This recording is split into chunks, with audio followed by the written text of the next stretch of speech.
papa be na upe biashe amansane winyano baby ya Kumawood TV amansane yena yedimu Kumawood TV aba amansane yena yedimu Kumawood TV aba amansane yena yedimu Sini papa be na upe biashe amansane winyano baby ya Kumawood TV amansane yena yedimu Kumawood TV aba amansane yena yedimu Kumawood TV aba amansane yena yedimu Sini papa be na upe biashe amansane winyano baby ya Kumawood TV amansane yena yedimu Kumawood TV aba amansane yena yedimu Kumawood TV aba amansane yena yedimu Sini papa be na upe biashe amansane winyano baby ya Kumawood TV amansane yena yedimu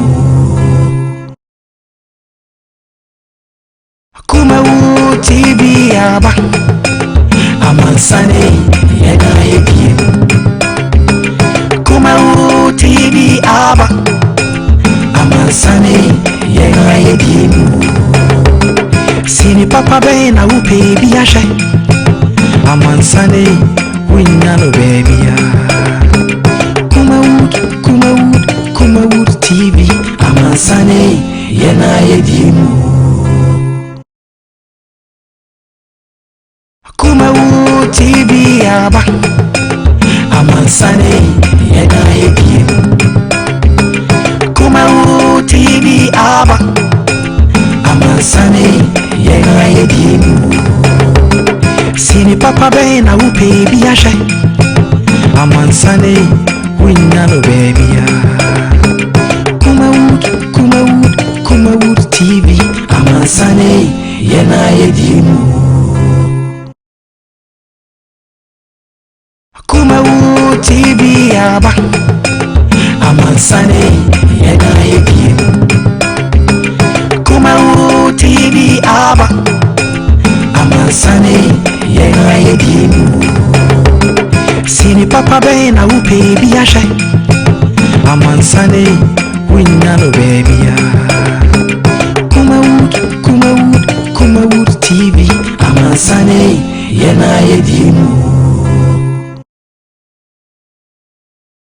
Kumawood TV aba amansane yena yedimu Kumawood TV aba amansane yena yedimu Sini papa be na upe biashe amansane winyano baby ya Kumawood TV amansane yena yedimu Kumawood TV aba amansane yena yedimu Kumawood TV aba amansane yena yedimu Sini papa be na upe biashe amansane winyano baby ya Kumawood TV amansane yena yedimu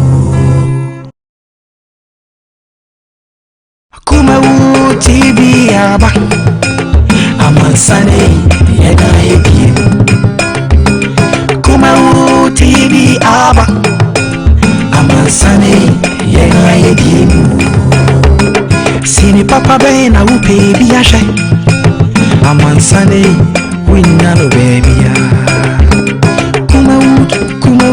Kumawood TV amansane yena yedimu. Kumawood TV aba amansane yena yedimu. Kumawood TV aba amansane yena yedimu. Sini papa bena upe biyashe amansane winyano baby ya. Kumawood TV amansane yena yedimu. Kumawood TV aba amansane yena yedimu. Kumawood TV aba amansane yena yedimu. Sini papa bena upe biyashe amansane winyano baby ya. Kumawood TV amansane yena yedimu. Kumawood TV aba amansane yena yedimu. Kumawood TV aba amansane yena yedimu. Sini papa bena upe biyashe amansane winyano baby ya. Kumawood TV amansane yena yedimu. Kumawood TV aba amansane yena yedimu. Kumawood TV aba amansane yena yedimu. Sini papa bena upe biyashe amansane winyano baby ya. Kumawood TV amansane yena yedimu. Kumawood TV aba amansane yena yedimu. Kumawood TV aba amansane yena yedimu. Sini papa bena upe biyashe amansane TV aba amansane yena yedimu. Kumawood TV aba amansane winyano baby ya. Kumawood TV amansane yena yedimu. Kumawood TV aba amansane yena yedimu. Kumawood TV aba amansane winyano baby ya. Kumawood TV amansane yena yedimu. Kumawood TV aba amansane yena yedimu. Kumawood TV aba amansane winyano baby ya. Kumawood TV amansane yena yedimu. Kumawood TV aba amansane yena yedimu. Kumawood TV aba amansane winyano baby ya. Kumawood TV amansane yena yedimu. Kumawood TV aba amansane yena yedimu. Kumawood TV aba amansane winyano baby ya. Kumawood TV amansane yena yedimu. Kumawood TV aba amansane yena yedimu. Kumawood TV aba amansane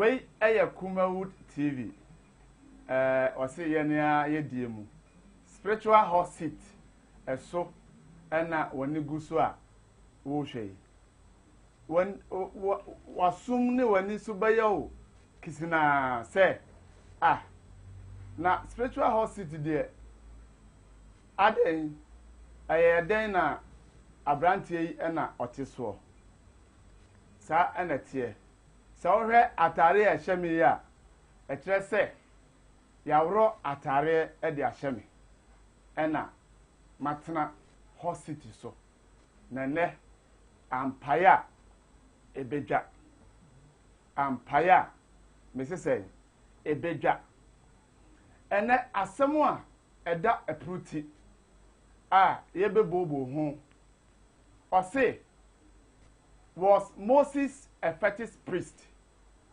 Moses yenim no ewo Bible mu na oye dunsini anase na oye okonfo ene asem titiri pa edadwa ene yebebobo ho ewo spiritual horse seat eso no bidi ede Samuel Kwabna Dako aka Sam Dakus ene dwumadi mu no yebebie yefoni no na won so de wadwenkyere aba de ebusa ne se Moses or Bible mu no na wa ye comfort because social media ene baby bebre omo debate ka ho asem your platforms bebrebe ho a omo ka ho asem se Moses niema bi obaye ye ne bi kire se o hwa ene akomfo omo komu bebre eye no bia eno na ne hospital so ye frɛ odinim ni a onim de na ye ne na tenase na fe ya pensemu na ya hwɛ enema na Moses eye ene ne enema na akomfo yi ebi eye na ye mfa ntoto ho wei eye adesua sɛde major prophet obetra akonya yi so a ɔka no eye adesua na yesua sɛ wo hwɛ na sɛ emfa wo de ho a me pa kyɛw to boase na tie ekosi awieye bia na wonya abaketua bi de afrim yesi sɛ wokote so obi tu ne bafo a na wo de bi ato tirim medical ka sɛ medin de Samuel Kwabna Dako aka Sam Dakus dwumade we wo Sam Dakus YouTube a wo ne live ewo YouTube so na Kumawood TV GH ahon so wo ye live ewo ho mi twa me ho sima na ebeye wadwene se hwan ene ye de no ba betena spiritual hospital so mi twa me ho aba. Are you ready? Pound it up, pound it up, pound it up. Yes, Embrace was it Ubati Awoswo. Shake your waist. Ejeko, Ejebo, Ejananya Bedu. Awoswo Jumedia. Ye free naka cray. Achinchiri, Aquamia, ayi ma omu wafe, omu wakono, omu wucha. No mutibidu omusisi ediasa. Awosuma ni yefe. Embrace say akwayi omu mia nyina. Ye domu nyina be hyiemu ewo Kumase. Ye be hwe who is who. Sabe wena. Nso betimi avotu. Na odi ma favorite contestant. Why anybody kunim? Why aye Kumawood TV. The Ebra live. Mimi the way and mimi the bia. Ewo awos pap ahojo Atenga Junction. Kumase baby Kumawood TV wono. Anumre no sia pepepe na red carpet dash ase. No so na audience ni na trance 8 p.m. na nwotwe pepepe e bi dwumade na ahyehye so. Eye free. Ani ti wonu abusuafo nyina. Momra na mama support mo favorite contestant. Babodi asa oba vote for Google Play Store. Download Kumawood multimedia. Anase bo awoswo keke na follow instructions no. The vote my favorite contestant. Wey aya Robert Awoswo was shake your waist sponsored by Robert Agombia capsules and Asempa Heba Misha supported by Sam Dakus Initiative, Immense Creation and a PSA collection. Was Robert Awoswo shake your waist. Abaya butu.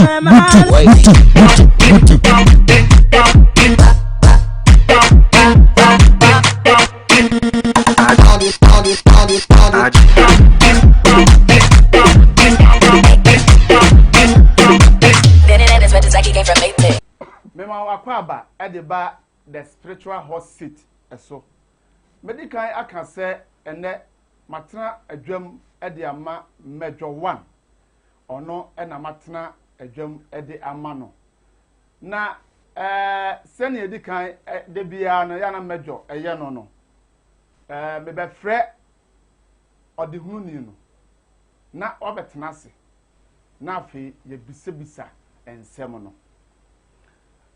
Ubetimi ede wo text message anase WhatsApp ede aba ewo 0543 5960 70 0543 5960 70. Yesi Moses ayenim no wo Bible mu no na wo ye komfo anase ne ye a na wo ye no na ebi se akomfo a ene omukomi bia na metu mensa na me de afrɛ odehuni no na me no adi nkomo pacho betima ba tna konya nsema no oh god sorry sorry pacho mo senia major prophet otaye ne na maye no me pacho se wo hu nipa ko na ene me ne no betwetwe nkomo no ene major prophet ono ankasa onim de wo ye huhu mu ni na onim huhu mu nsem eno ti no ensem a ahye ne mu na ahye mma no ene obeyi bia di ama me no mienu nyina no yetie bi anase yahwe bi eno nti sema hu changes kakra na aba no eno kire wo se esese ofre wo nua bi sesi ye na wo frɛ wadamfo bi na wo ka kyene se sesi de hot seat no mejo no ankasa na abetena hot seat ni so ene ebeye hot pa ebeye hot na me ka wo se ensem a ye twetwe ni nyina no obetimi e de wo text message e de aba abrepam no na afei nso ye bie phone no na wo nso wo de wadwenkyere e de aba mejo mama akwa babio mejo so se bibia aboko de nyankopon gu so ye ne ma kese pa ye da nyankopon ase pa amen ene ya ye changes kakra sanity enti no mabetena wadwam se bibi koso na fin se enkoyi a no aye dey wa promise me sanity ene adetitu a edaso a ye bedi hu nkomo ama yahwefo no enya adesua bi afiri mu no say was Moses a fetish priest. Ye bisa say Moses na wo ye komfo. Anase ne ye bi a obeye wo Bible bu no e kire akom ene ye. Na ansa na no mami musa say obi wo ha wo ye Muslim wo ye we onche de ni Moses obetima kana na bakosem kakra dia kire. Yo rasame medase mechia mahwefo nyina ana mechia mempanimfo a me ne omudi dwuma ewo the spiritual hot seat eso togbe havo oni papa pani a ye no edi dwuma na mechia quotation master ne empanimfo aba ha nyina mechia mu nyina God is a woman me pato ma mo odi ana no kire se mempewasem mepe mu nyina amasem awurade nhyira ye nyina mesra mo sɛ mo nyina mo mfa mo tumi nta machi efi sɛ o ka me ho na me so mo ka ho a ne aye mu a awurade nhyira ye sanity me pato ma me nika mo osoro mpa ya ansa okay otwadi ampa bo so ne asase nhyira nka ho anka ne wo wiem bosome ensoroma ene awia esu kase wo wiem esu wo fom atumfo ne ahohoma kase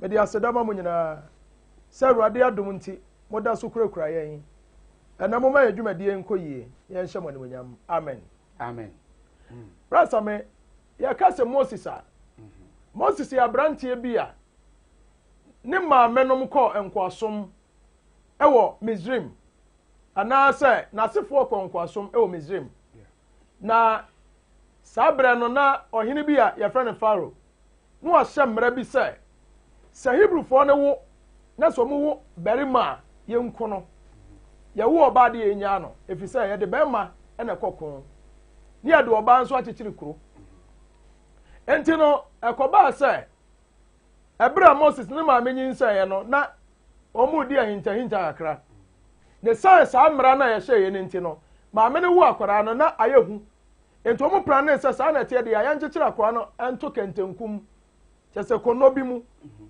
na meka ne saa ɛyɛ kɛntɛn na ɔmo de anwina asesɛm ne yɛde akwaraa no tom ne yɛde ne kɔsi nsuo ho na nyame nyansɛn mu no ewiase obi biara a owiase biara nyankopɔn nim deɛ ɔba bɛyɛ ne wiase ti na nyankopɔn nim sɛ ɔbɛyusu Moses enti ne kwase yɛde akwaraa no to nsuo no ɛma nsuo no de ne korɔ ti ɔmo de ne kɔsi nsuo no ho na eduru ahomakye a Pharaoh baba ba nsuo no ho a ɔne ne mfena ɛba bɛdware wɔ nsuo mu anaasɛ ɔbɛhwɛ nsuo no ho ɛna n'afena no baako hunu sɛ kɛntɛ bi soɔ ɔbɔ nkɔnte ɔhwɛɛ na abɔfra bi dɛm ɛna ɔka kyerɛ na wura sɛ mahu akwadaa bi ɔda yi mu na nyame nyansɛm mu no wuma no atam abɔfra de ne kɔ fie na Pharaoh nso ani hunu no ɔgye ne tom sɛ ne nana enti atete Moses ɛwɔ Misraim ahemfie ɛnɛ yɛ bɛka ne sɛ Egypt ahemfie na Egyptians no nso no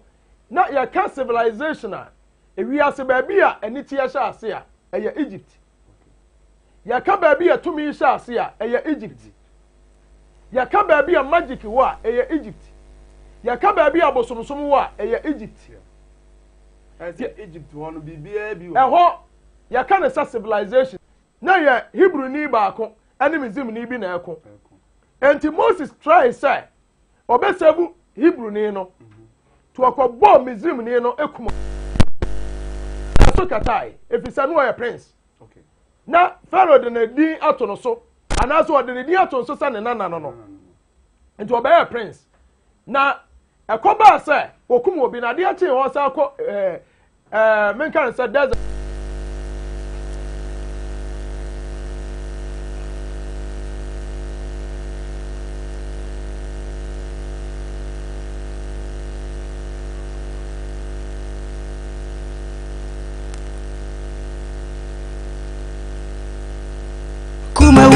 TV aba amansane yena yebie Kumawu TV aba amansane yena yebie Sini papa be na upe bi ahwe amansane winya no baby ya Kumawu TV amansane yena yebie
ne say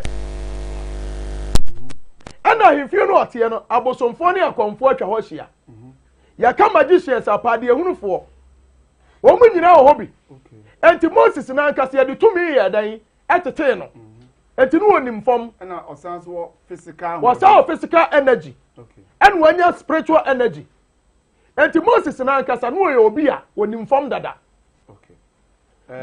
obetwa no short amai because ye be ko emu ankasa ye be wuram me pesa me de si baabi wote ene ni wo ewura ne mo no ene obi sa ye wo hwan na na me kasa ewura because onim se tumi wo ho na ye ni owura ba akopɛ ye wo ewura nom anyame bebre ti Moses adwe be ense anyame no mu ba ako na efre no to wote se eye wo hwan ya ene ne ka se ayamia wagya no mu nyankopɔn Abraham Isaac and Jacob nyankopɔn ene mayi me ho adi se me no ba be kasa ti Moses te ye no ordinary mbutu fom because no ate sa ba kosam dada enti ehonu na tumi ne sha ase so no ye dai kasa no say me nkrofo akonkoaso mu Israel Misrim that is Egypt enti mayiw se wo beko no akoko agi wo mo na de wo ma breme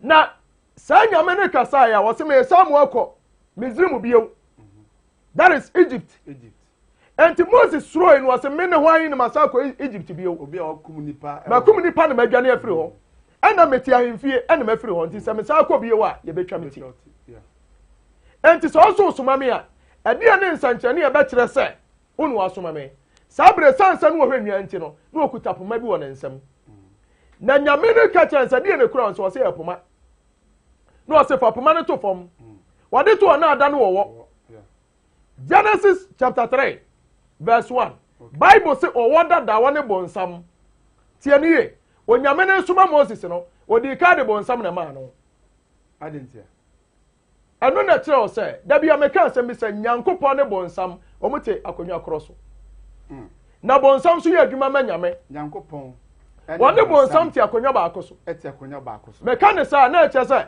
omo good times bonsam ni nyame omo good times bonsam ye nyankopon sa no adwuma were one of the angels na say obi ka say Christopher ka say Yesu Kristo we nyame what you say obi ka say I and my father are one John 10:30 enitina bonsam so ye nyame ana say ono so ye hwan dabi untimi fa bonsam tutu Yesu Kristo ho Yesu Kristo ye oya king wo yo hin kase okay there's no doubt I say Yesu Kristo wona nim chen bonsam Yesu wona nim say bonsam eno de no doubt so ka say bonsam ni nyankopon eti akonya ba akoso a oh me pesa me kire mu say bonsam ne body eno nyankopon okay wo ye adwuma de ma nyankopon okay ti nyame na hye ne say ye wei okay say ye ditum say angels wo ho a bonsam ye one of the angels senya obi timi fa body guys and say sa say BBC a no onkoma no ofre machumen say monkwa sa na tie no sa na nyankopon yi so bonsam ti bonsam ye adwuma de ma nyame okay nya nipa nyina so nanim okay na de ba ko wo me ne say brasa me ewiase we me nua God is a woman betra akonwa nso wo ka asem bi manage ho wo se so obi hya dada ne nya ne na adin di wa hya dada no nya ne no edin pa wa hya dada no wada wa hya dada no wada ni na wote sa na tie fi no on fi ani ye wo de wada preko on de wada ento do won kan na no anya ne enti se wo yi bibi afro obi adwene mu a edin minim sa de american enkwase asem na nso ahwefo ani atiefo enya abotre na ye ntie me program we so no ayadesua ana de bia major prophet otra ha oka eno so na me so me kan akire wo se to obu ase na ye nsua de ba bia odene no na me Christopher bebre kura enim sa but o twen na se ye wie a na wo nso wo de wa dwenkire e de aba ye kasa koyai se wo text message bia obetimi de afa eye 0543 596070 596070 0543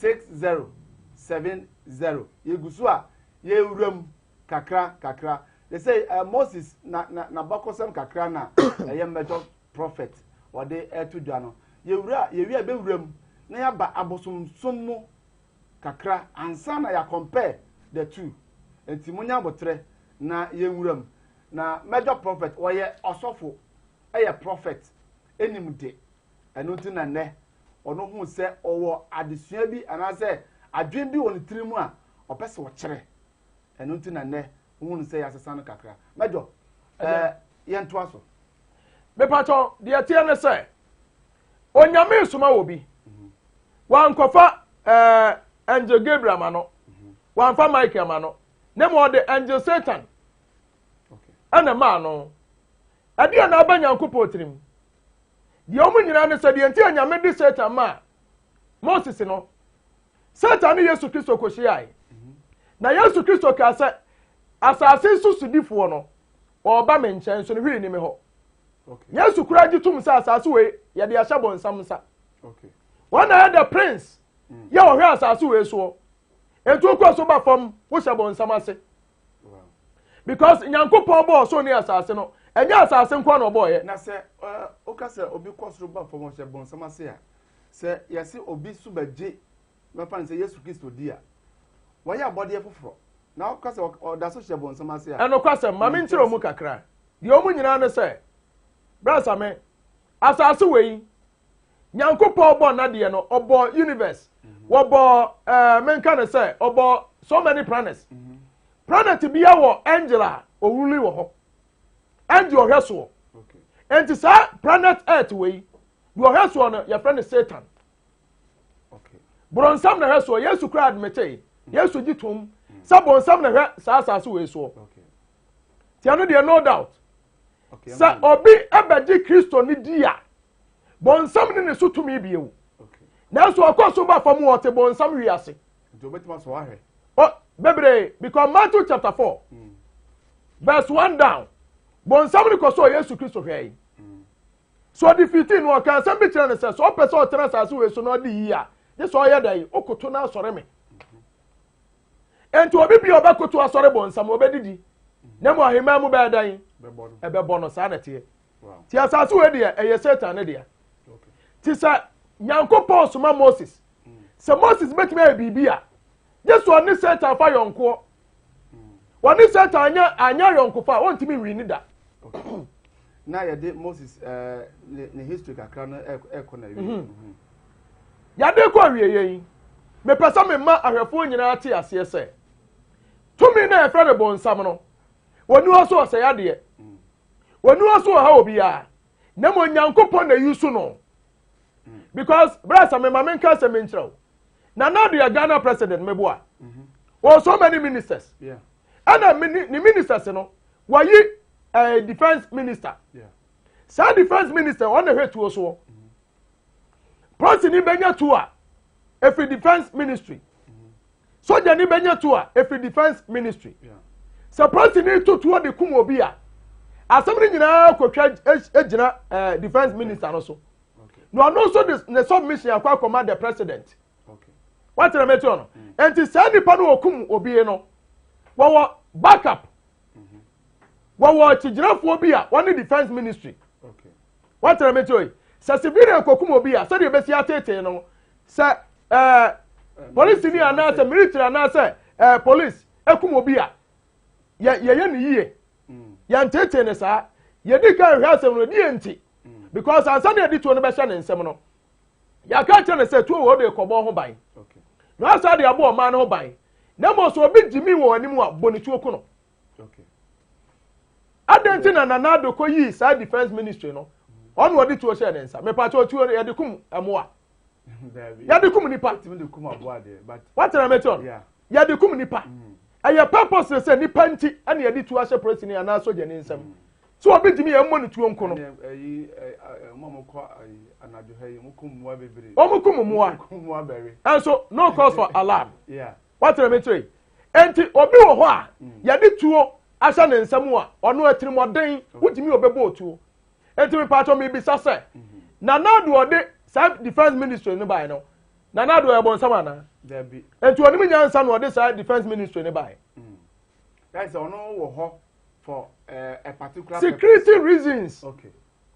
obi bia mpese obedi o ma na mmra so no Bonsam e wo ho for one particular purpose. sanate Se bonsam ni ho anka boni ni ho. sa bonsam no anka boni ni ho e na bonsam no anka obi nso hunu se wa be nyame timi dia bonsam e friend testing officer Na je se bonsam kra no wo se oboa Christopher. oboa nipa nya Christopher in particular oboa nipa because okay say Christopher no akoyi one religion.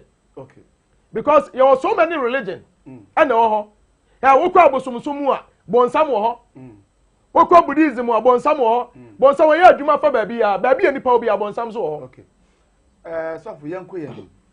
What kire yen Moses ne ho abakosem kakra. Ti obi nim Moses kra na sesei maka ho ne kakra.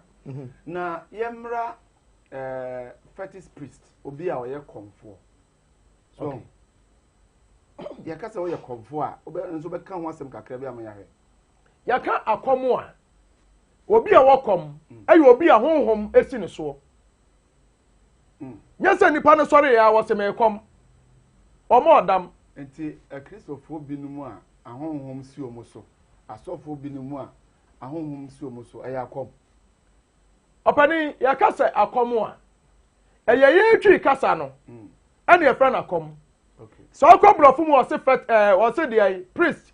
Yeah. First no say konfo bi pia you kasa priest ni na yeden. Ban.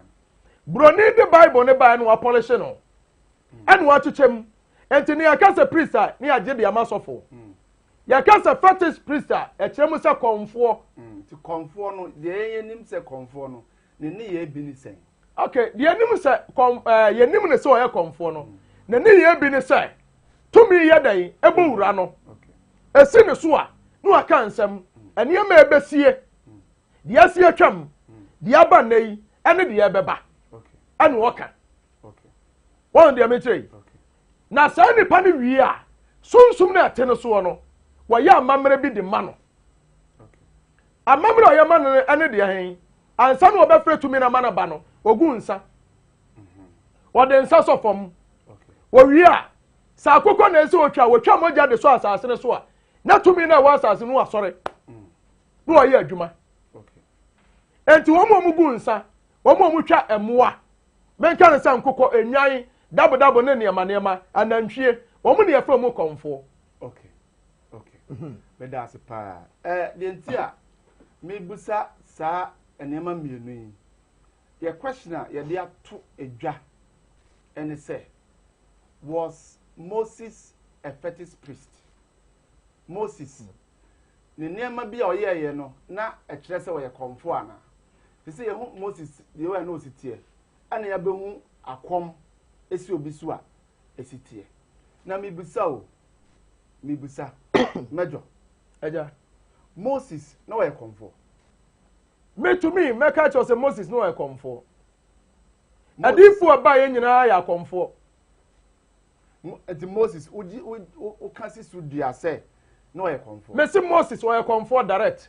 de nti na bema wo waka se Moses ye konfo. Brasa me de nti ya me gina so make say Moses ye konfo no. Ma enipa confuse. Ti asam ye o. Hwa aborofo ne ba Ghana enya Ghana omu ba abibi mem no. Omba study niema bi. Na niema omba study ye nyina na ye nananom som. Ye nananom som no mu study ye eno mu kɔ no mu de kɔtwere we ebre ye.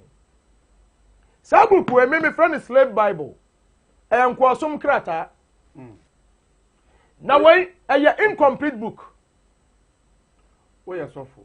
Yes, of course. We odifo. Papa. Sabi Christopher bebre hwe. Enokure. So edin na be mo ka kire me say we eye book keke. Na anya book keke. Me pa cha se me kan se book keke a. Na me yanka se me nim de America. Tumi wom na mo anwie peye. Tie ni yo. Ensam wom no. So obi fa timi di tu obi fo. Papa wom ana bone nso wom. Na tumi nso di akire. Okay. Bible nani ho kwa. na me baabi a makɔ akɔduro no mahunu sɛ wei ɛwɔ fam ɛkɔkɔduru level bi ɛkɔkɔduru level bi wei ɛyɛ nkoasom ɛkrataa efisɛ bible no ankasa no ekuta so many books kuta so many books because say wokɔ Israel yɛwɔ unedited bible bible a yɛn nsakyerɛ mu enti asɔfo mpanyimfoɔ asɔfo akɛseɛ ɛne akunini a ɔmo use bible ebi use bible di ayɛ nsɛnkyerɛnne bebree ebi use bible di ayɛ nneɛma bebree na ɛnɛ yɛte asɛ ebi a bible no ɛwɔ fam a me nya nte aseɛ papa ɛna menim sɛ mahwɛfoɔ no bebree enya nte aseɛ papa obetumi a break it down kakra ma me da ase to my level okay me gyina bie mu no bible no wɔ fam efi sɛ yɛsua deɛ akɔ akɔduru baabi spiritual aspect and as spiritual and physical bible no wɔ fam even Quran mpo Quran obi ntim ase Quran mpo kuta 99 books bible kuta 66 that's a man train enkramofoɔ krataa no yɛ Quran no ekuta 99 books ɛnneɛma ɛwɔ mu no ɛdɔɔso kyerɛ Kristofoɔ deɛ enti wei no the hidden secret bi wɔ hɔ yɛ ɔmo atwe afiri mu wei sɛ ɔkɔ bible no ankasa mu a yɛ unedited bible deɛ yɛn nsa kyerɛ mu no a na de wei kɔtoto ho a memetumi atɛm no sɛ ɛyɛ 0 sɛ yɛkyɛ mu wɔ ha ɛnkyekyɛ mu a 0.3 ti asɛm yɛ out of 100% no ɛyɛ 0. enu baabi a 10 kra enu baabi a na saa original bible na nkasa no ɛwɔ he na broni mfama o na no mɛyɛ pɛ enu nti ne yɛbie nipa adwene mu sɛ there are hidden secrets at the back door we are gidi ni ana yɛ Kristoni a think outside the Bible do not always think inside the Bible because all you are doing say baabi a wugina na deɛ wonim no na onim a onko anim papa ewiase we ho ma men kan sam kakra bi asase we ɛhyɛ ensuo entam wonim sɛ nipa te nsuo because the whole universe ni nyina yɛ nsuo ana asase da ha wotutu asase mu kakra bi a wonkɔ nkodu baabi a ensuo so saa da hɔ enti enipa yɛ te nsuo yɛ hyɛ nsuo what am I saying me pacho enkomo aye di se bibi kire wadwene na opese ye bebie phone ni de ba se si ye se bibi kire wadwene na se opese o ka bibi a obetima ye text message and as WhatsApp now they afa 0543 596070 0543 596070 o screen asia obo se eda ho na won so de wadwentre aba ya kasa bebre na nanka mepese wo kire yen adekronti a ema odwen se Moses na wo ye konfo yo brasa me da ase ebre ne nti ma yentu mirika ntentem yentu mirika ne yenkɔ hwe ade bi me pa cho se agitum se obi twe odwan anasa akokɔ ehwie ne mogya de gu buo so a ɛyɛ abosomsɛm yes so obi gu nsa ɛyɛ abosomsɛm ana meboa okay yan hwɛ ade bi wɔ ha me pa cho fa Bible na major ekotu a na won so wa hwem oridi anu oridi na bibia ayɛ pɛpɛpɛ me pɛsɛ obɛka asɛm a sɛ bi any Bible no pa cho yanko therefore die nie Numbers chapter 28 verse 1 Mami nwuram because America ne nyina ebere no bɛkɔ was it therefore there Numbers 28 verse 1 okay Numbers na kan was it therefore there na sa for there we esase ebo ne da bia okay Bible no nso say osoro ni asase nya ntwamu yi atwerɛdeɛ no nsensade ba akokora nya dai entwam okay etika hu say ya na binom say Old Testament atwam but o kan say bi o New Testament a do aba bepa reference wo ha ade ya atwam no mpacho ya to twene wodwa body awie na odi na duane no a mepacho ne hono o de toyin o de otogu so o de koto bola so ya mfa madam na denti na ade na atwam na so da bi ekura yen o entwam sa say rede didi ewo ebinim si atwam apam dadam ebinim si atwam na me de me hunu si atwam okay ye kwa ni enti si obi de ebuo si ho na otwa aboa moja ade gu so a enu ya fra no so e komfo ya abosomsem okay ya hwai so we komfo bia nya komfo bia na ekasa wo ha ye na awurade kasa kire Moses say me patwa ho adi na wai Moses ho na kasa kire no awurade okay na awurade kasa kire Moses say sha Israel fo no na ka kire won say ma ye de maduane awurade a orekwase ayeye de o pa acha de wo sa pa aduane ti onyankopɔ didi okay wo se ma ye de maduane a wo de bo oja afode e ma ne yi ehwa hwehwa ma me no monhwa na momfa mra me ne bremu na ka che won se oja afode a momfa mra awurade enie enwanten ma mienu a wodi afiafia wodi mu na wonfa modakoro hie afode dwantene ma okay enwanten ma mienu ya wodi mu ane yemfa modakoro bia yenkum nwa mienu ma nyame say okofa odwan bi a wa chia say kura na sa Malaka kan yankopon pe Malachi chapter 1 verse 6 free okoro no o so obi kwa akoba afode a ana so obi de bibi kwa akoma na amrado a won fa odwan o ya apache na ni afira won fa nkwa hemfie se ohene na ni be so no a okay enti so onipa mpompa de fon nyame so ompa de fon enti o so enwanten ma mienu waka nwan wa ha wo me pato wei anya konfo no ne kasai odifo na awurade ne kasa okay wọ́n sẹ́ ọ̀nfọ̀mọ́dà kúrò da afọ̀díẹ̀ da ẹ̀dwọ́mà baako ẹ̀nà fa bọ́ anọ̀pa nẹ́fà ẹ̀dwọ́mà baako no bọ́ ẹ̀nwumrẹ́ díẹ̀ 5 nẹ́fà esam olónka ẹ̀bùpẹ́ dumu baako yẹ ẹ̀duane afọ̀díẹ̀ a wọ́de ẹ̀ngudua aba ẹ̀ wọ́sie ẹ̀ngu susutua ẹ̀bùpẹ́ ẹ̀nan mu baako afọ̀rẹ́yẹ nyankopɔn a wọ́di esam olonka onse nyame so da bia meka say Christianity no e full of rituals Christianity are rituals nko a enye hiri baba bonsam pa ebompa ye it doesn't work just say adwuma but enye adwuma nkoduru ba bi ade bia ameme hu se wo de wadwene ne wayi be hyem bia no ewo ba bi ade ukosi onipa bia wo energy opa fansa twim se ya wodo nsa twum se abonso wonsa be dai e be hye sa awode wo first na wo baga na pa no wodo nsa twi se ya na do nsa ta wo na wo hona ma ye dai me pa cha wonya energy sanity at the moment abo nsem no there is a spiritual and physical force bi a eba okay on sa de tie okay yanko ye na mo so bi person ko haya nyame na wo som no sa ogi tum sa Israel nyame ni nyame a ni som na me kire wo yi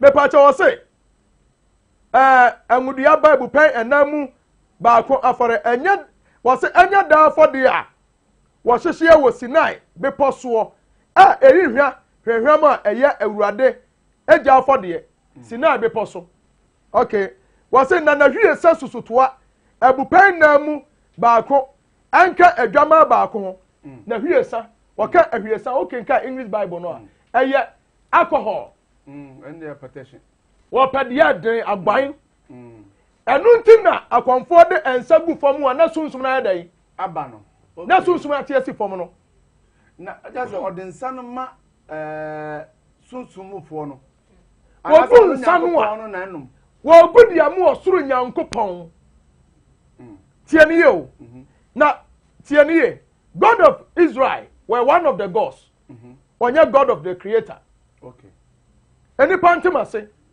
because okay kai Psalm 82 verse 1 or kan sam we nyina anyame ewo ho ti God of Israel kasa no o be wie no what the submission nyina ni monyam nyina koma onyame obo so ne asase yeah na me bo ade nyina kuma wo TV ya media me wie na me sa akwa da bra asame asese me da ase pa se wa bie kuma wu na me so anya so etie na me yeso adwuma ade no ye wo dia ade nso me na me se ya media me wie ya se wo bi ti won mu a on na ye ne dia ti me na mabonti a me ya abo ba mbedu obi ani mu anu ma melo Sanity and the cost of on Saturday at here.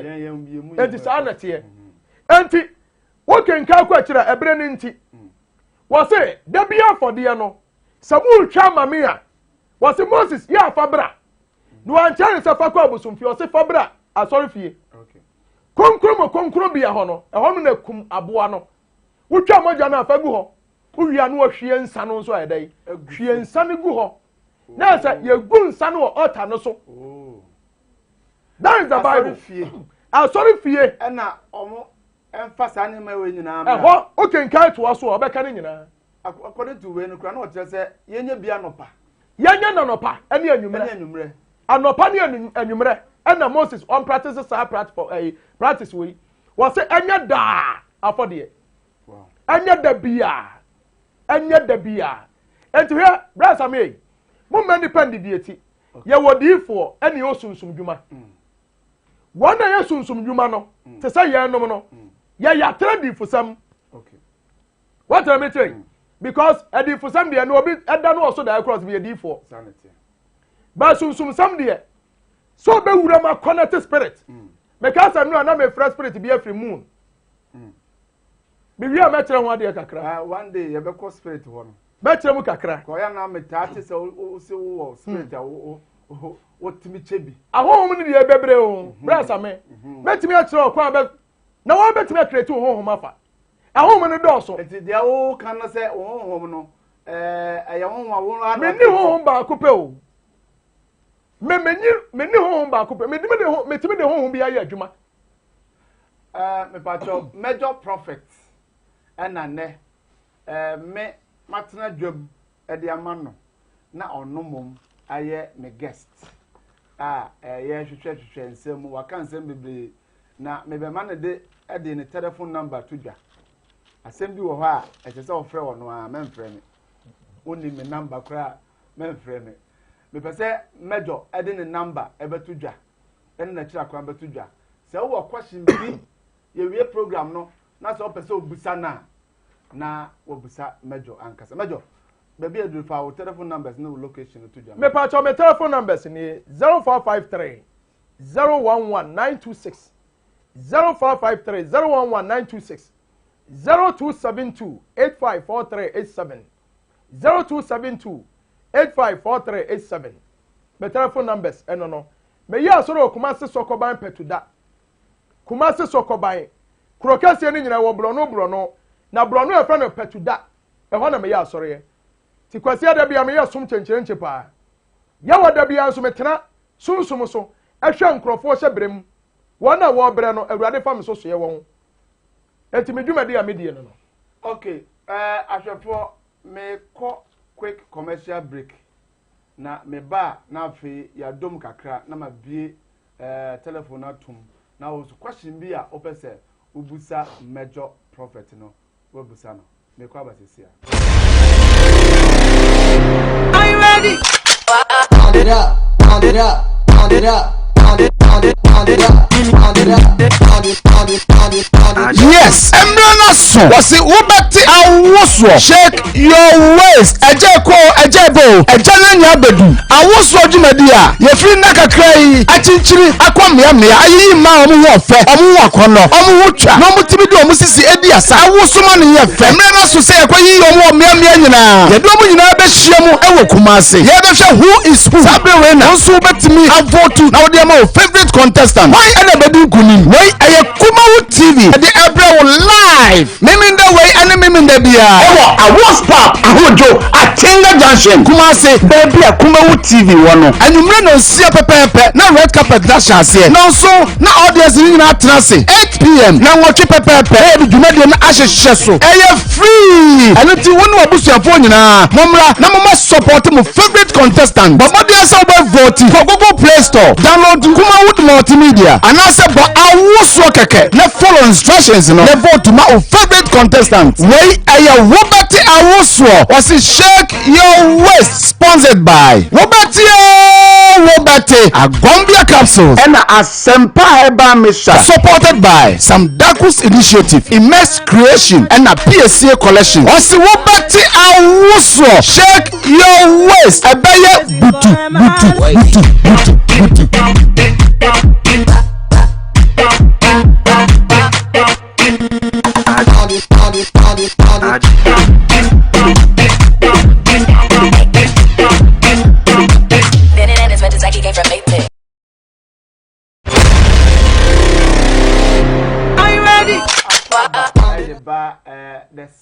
hot seat and seat no so I shit papa within the Samuel Kwabena da komitremu e de ma major prophet and the major prophet ete ha and me interview no major the time into no yen monitor na amanfo message kakra aba no menkenka na mi phone no na fe yen kwe no se no de Moses mu baye wa pam dada no mu no oba pam fufuro no a Yesu Kristo nso baaye no obehye no ma na se obeyi bi firi brasa me dase ansa na meko Yesu Kristo de yeso no me pesa me mu obi ate ase se Yesu onye Kristo ni Jesus Christ was not a Christian.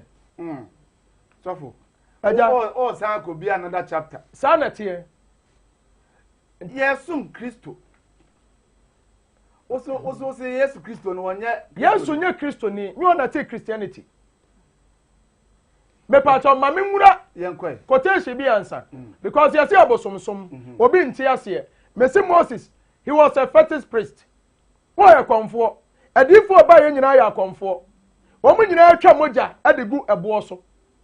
What am I saying? Enti ye hwe asemi wo Genesis chapter 35 verse number 14. Na me mfa nko Yesu die no so. Wo say na Jacob de odum si dia wone no kasa ho obo odum na ohwie onom afode egu so na ode enwu gu so na Jacob frɛ de one onyankopɔn kasa ho better. Ebere wo dwane afri ni nu ye frɛ no eso lanim okodu asase bi so na ade asento of abuo bi ene oda aso na ade ati wo so da ye bi wo so da ene ode ebo no ye aforebochi a wo de ebo no ye altar ene wo hwie ensa egu so no wie no ode oil asa egu so na ehwo no na sunsum ye dan epie ho na Moses fra ba bi ono onyankopɔn gina kasa wo fra hono better asetan so onyankopɔn aboboa no sansa na anya adwuma ho a nkatumi na anya dai ko ampie what am I saying? Enti okonfo bia de nsa sofom no afretumi na okenkan Judges chapter 11 chapter 9 verse number 13 was say ensa ema atiasefo ne anyame enege ti so obi pese ofretumi bia je sensa kasa mumma eno ehintamo na mame nko Yesu die no brasa me tu mirikan tentem okay obi amianko Mark Chin was Marco. Mark chapter 1 verse number 40 to 44. Mark. Yesu Kristo ni o. Okay. Moses say onyankopɔn kasa kyerɛ sɛ daa fɔdeɛ ɛne yɛmmɔ. Yesu Kristo bai wɔ say ma mɛsɛ mmara no na mmom mebɛhyɛ ne ma. Etiatiefo mu miskotu me. Yesu se mmara no ada ho ma mese no na mmom be adai. Na ebisi ya wu Yesu no. Luke chapter 2 verse 25. Bible so bari ma bi wo ha na efra no Simon. No nyankopɔn ka kire ne se, wori nko owu onhwe. Yesu ohunu Israel re kire na ansa. Na Bible so panin woni fie na honhom ne ma no so de kopi asori fie. Okay. No akwa na Yesu Kristo abofra yi wodane na ansa so. Opanin kwaji akora na osira no. Na de wom ne se ankane se awu akora bi a yese abofra bi oba wu ne bi abone wo no enti se na wonfo osika ye de nyan ekone akotwa dwan no ye de mogya ne bi adware akora na se ye de bi apete akora nso se de be ye tumi bi entimi nya dai ensa abofra no se na wonfo ne bi a ye de abro no mamienu ana se anyankuku Yesu na wonfo no omu ne bi to omu de anyankuku mienu kwa asori fie emie koku muwa no wo ho emie de anyankuku ne mogya ne bi apete Yesu so that is so be powerful. Ti asem yo enti emra no na abepie apam foforo mu. Okay. Na Yesu Kristo be sayare mom ye hwa de bi. Yesu sayare ni wi a mom ye hwa so be refer. Mose de no so be di so a mom ye hwa de. Mark chapter 1 verse number 40. Etiefo nhye no nso mame. Yesu ansa no o se okwatani bi ayaresa. Yesu so okwatani bi yare. Ebre ni ntime kasa me kenkan ya be ha dwene. Wasa akwatani bi yare. Mark chapter 1. Chin was Marco etre baako. Yimu aduanan ekosi aduanan nan. Wo fi ana wo so fa Bible no hwem. Yesu na akasa nyame ya. Ahanso nya Moses Yesu na akasa. Wasa akwatani bi yare. No wasa ne yare wie ya branche ne ho to no no.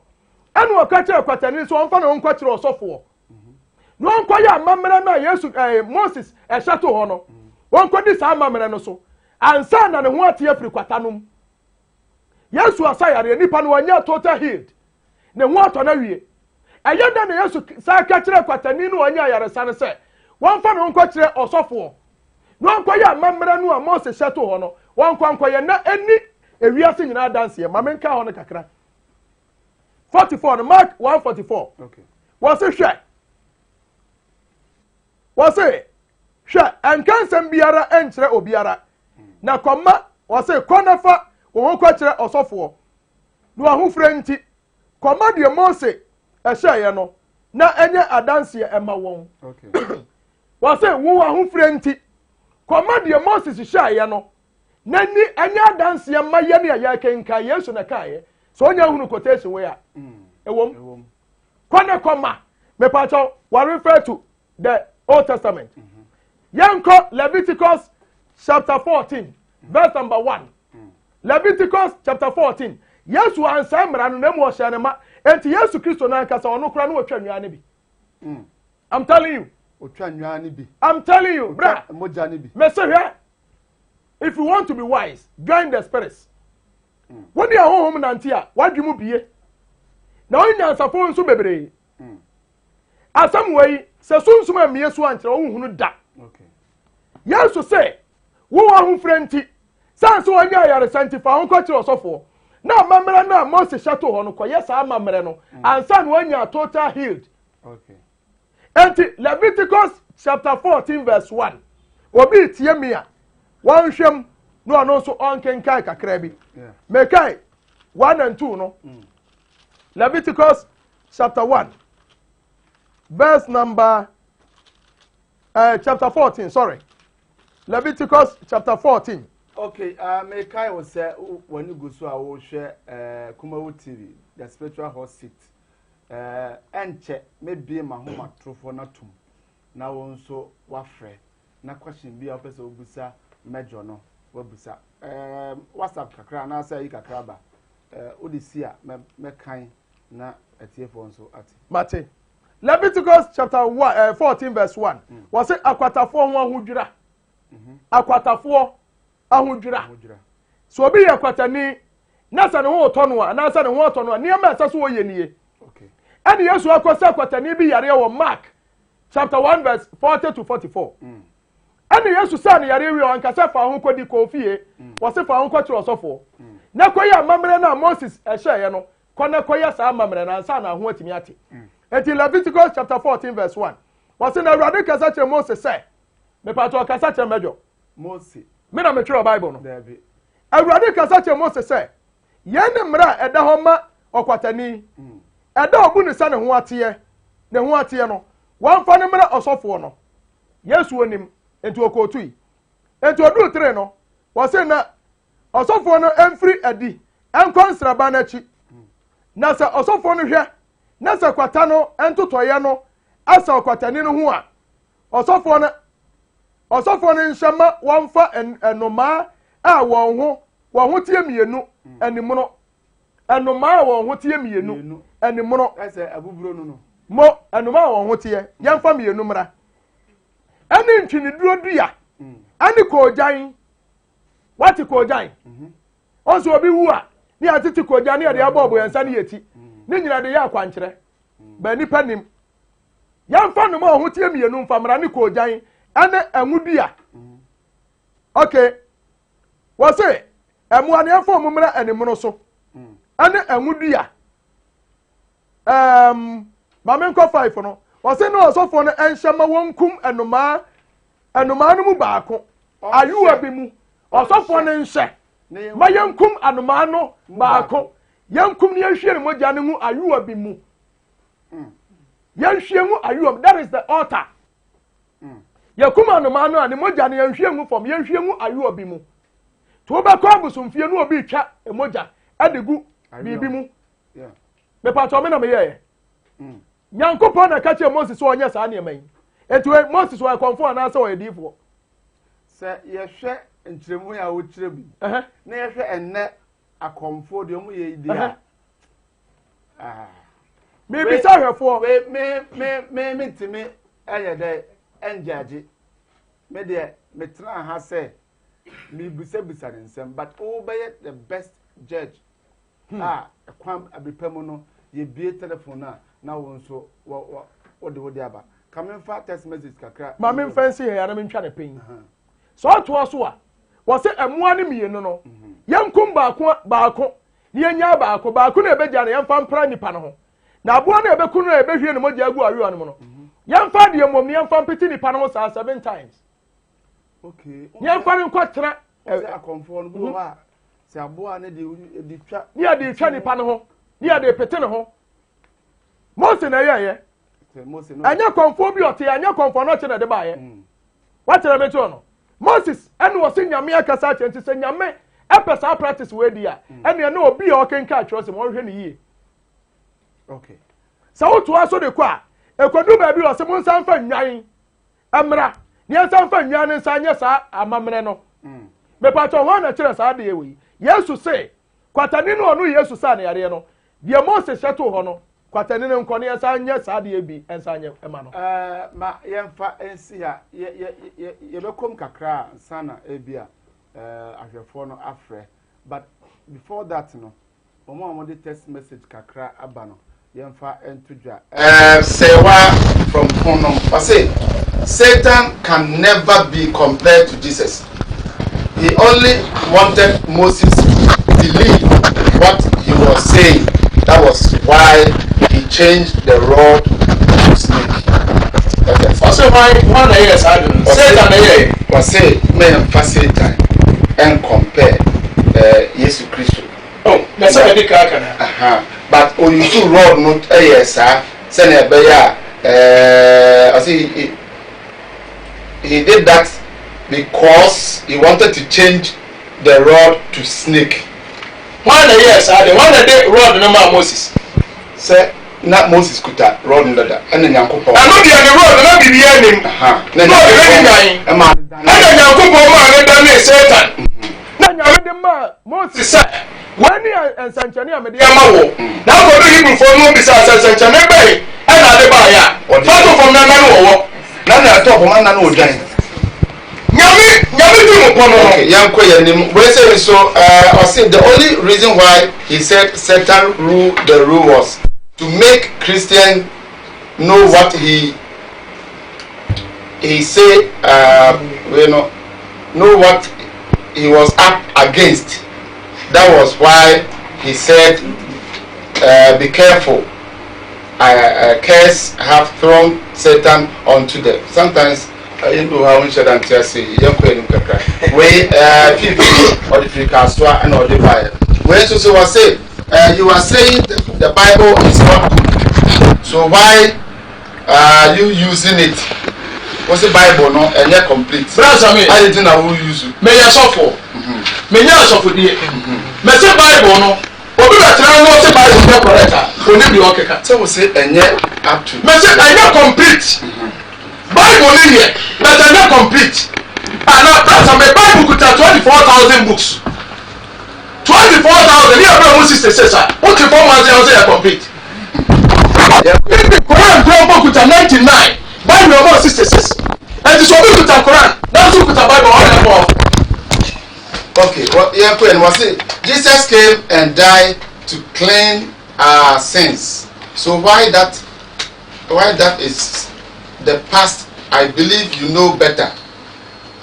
Osi Yesu di moja. You're born. I didn't know me say comment. Me pa to quotation na me quote to Mark chapter 1 verse 40-44.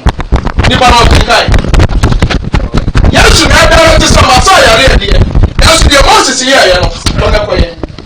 Nipa to na me sure. Okay. We say so was major all the way. In fact, you are too much. Thanks for say I'm watching. Okay. That's it. So I say you are too much. Major, you are saying the Bible is not original, but I think it's the same way now. So I defy, you know. We say blessed to some levels. In fact, the prophet is speaking the black and white truth. Black and white, your black and white truth. too many people any fufu. Waiting so I say only the wise will understand you. Lord your prophet, you are doing the good. Only ever that say, and check maybe my home and not maybe at 2 now so afraid. But my main call quick commercial break. The back now maybe I'm one of Pound it up, pound it up, pound it, pound it, pound it up, pound it up, pound it, pound it, pound it, pound it. Yes, Emrana so was the Ubati Awoswo. Shake your waist. Ejeko, ejebo, ejananya bedu. Awoswo jumedia. Ye free naka cray. Achinchiri, aqua mea, ayi ma omu wafe, omu wakono, omu wucha. No mutimido musisi ediasa. Awoswo mani ye fe. Emrana so say kwa yi omu mea nyina. Ye do omu nyina be shiemu ewo kumase. Ye be she who is who. Sabre wena. Onso betimi avotu. Na odi ama favorite contestant. Why ene bedu kunim? Why aye Kumawu TV. The Ebra live. Mimi in the way and mimi in the beer. I was pop. Ahojo. Atenga Junction. Kumase. Baby a Kumawu TV wano. And you may not see a pepe. Na red carpet dash here. No so. Na audience in na trance. 8 p.m. Na watch pepe. Hey, you made an ashes sheso. Hey, free. And it's one who boost your phone na. Mumra. Na mama support my favorite contestant. But what they say about voting for Google Play Store. Download Kumawu multimedia. And I said, but I was keke na follow instructions no na vote my favorite contestant wey aya Robert Awoswo was shake your waist sponsored by Robert Agombia capsules and Asempa Herbal Mixture supported by some Dakus Initiative Immense Creation and a PSA collection was Robert Awoswo shake your waist abeye butu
Now you should hear.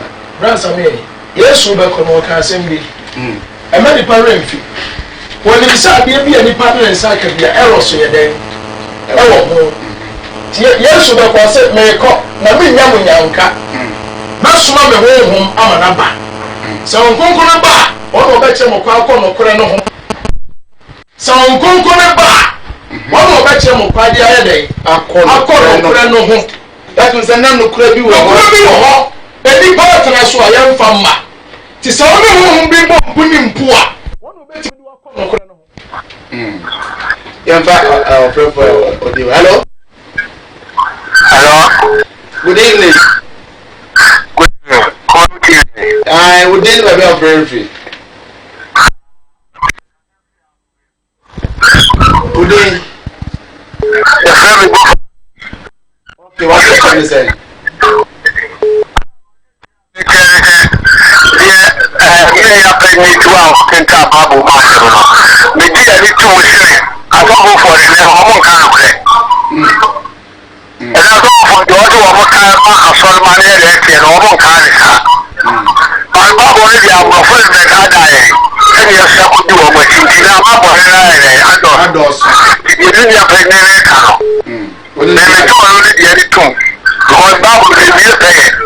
Okay.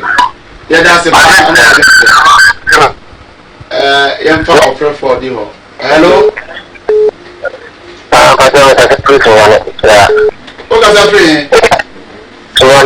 Sunya, we did say. Hello.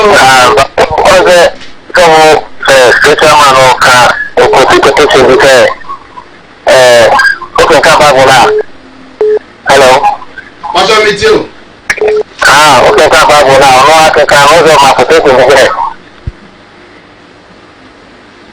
Yes, your quotation. Want me and count quotation? Okay, about last two calls near the phone in Abanavia. Hello? Would they anybody offering free?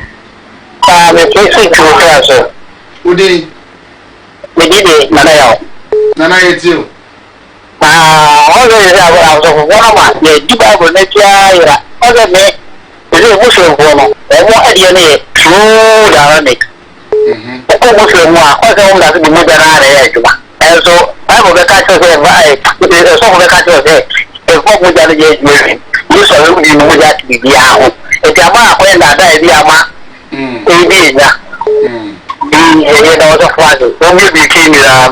Yeah, that's it. Yeah, that's it. My family last caller. Hello. Hello. Good evening. Okay.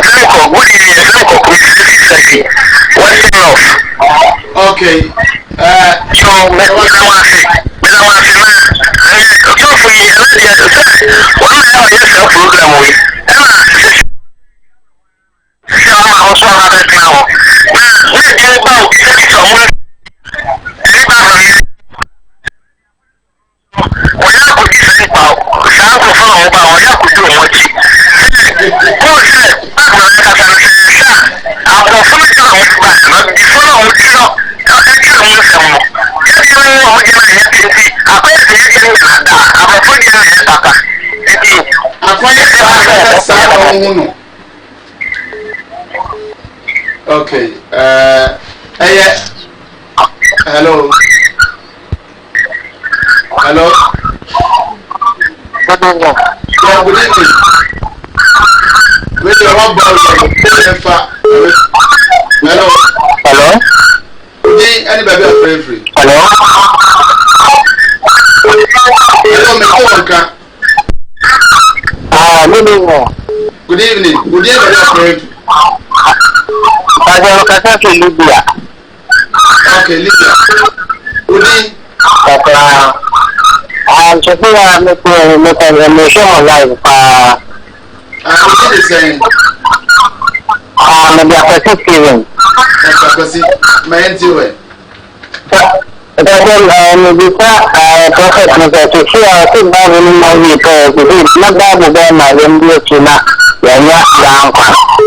Okay.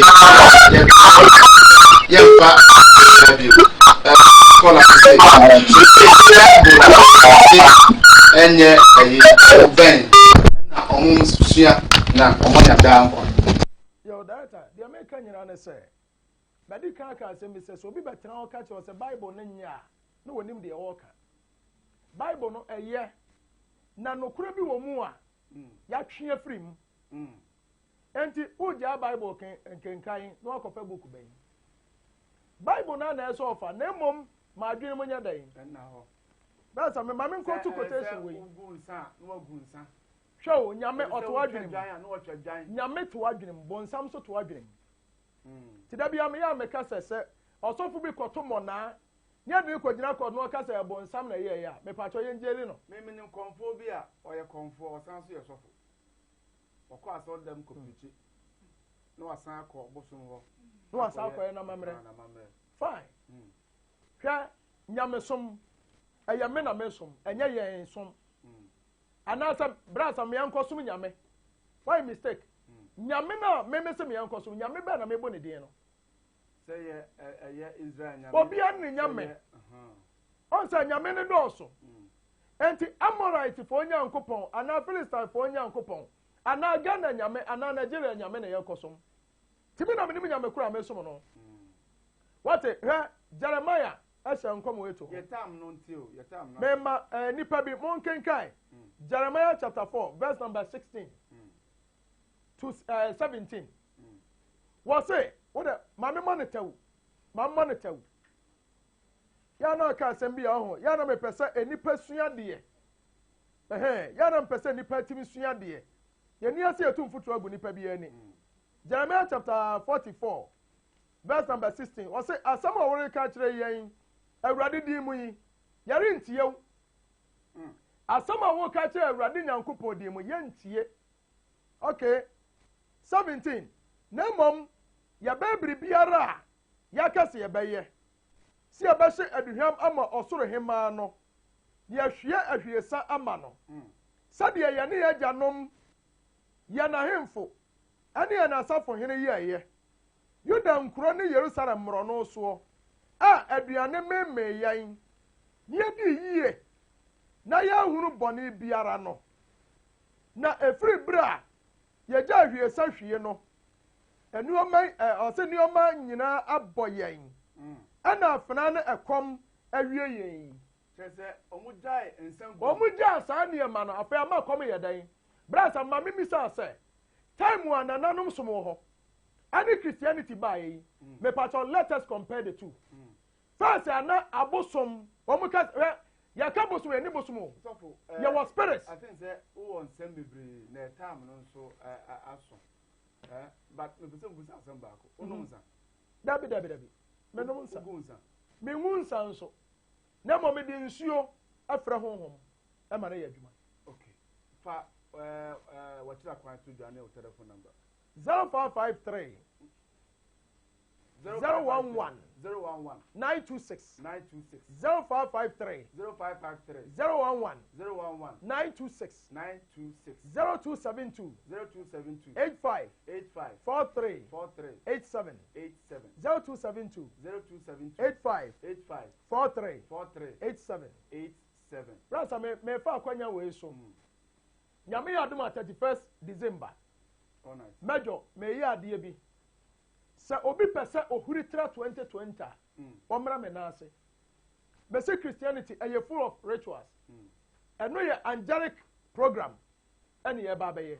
Enti onipa bi onya adade atie me ne bia meto me nsa frɛ nse 31st onyini ho mfrim. Omra. Me da say 31st enyi ho mfrim. Ya na major prophet obetna akonya wesu bia. Oche bibi. Ba na me imagine say kama che bibi. But so you be a me chawade wo you be a oba da bidu a me pacho unim ebro ahan a eye dwane ye no ya hatama na wo no penchene asantenchene bi abo ni bi na wo tino tia saa na fato enchene nsuo no mani ni be 5 minutes uwie a yini sa na we ne sa na uwie a 30 minutes kojina so he we me dey achel prophet major prophet oba oche bibi menso mache bibi da foforo meba na mene major asan abetwetwe enkomo medi edi Samuel kwabena da komechia me kriwfo nyina ene obibia o hwe yen nyame enhira. Are you ready? Pound it up, pound it up, pound it up.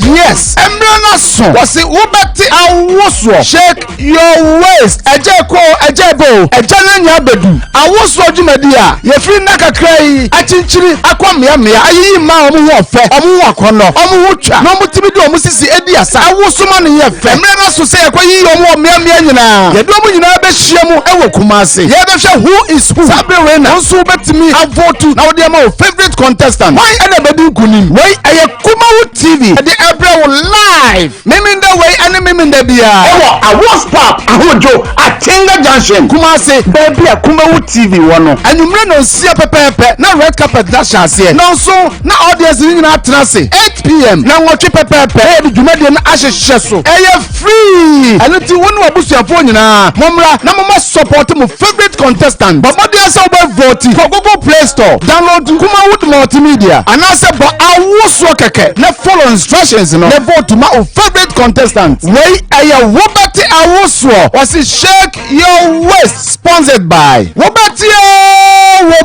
Agombia capsules and Asempa Heba Misha supported by some Dakus Initiative, Immense Creation and a PSA collection. Was it Wobati Awoswo? Shake Your Waist. Ebeye butu.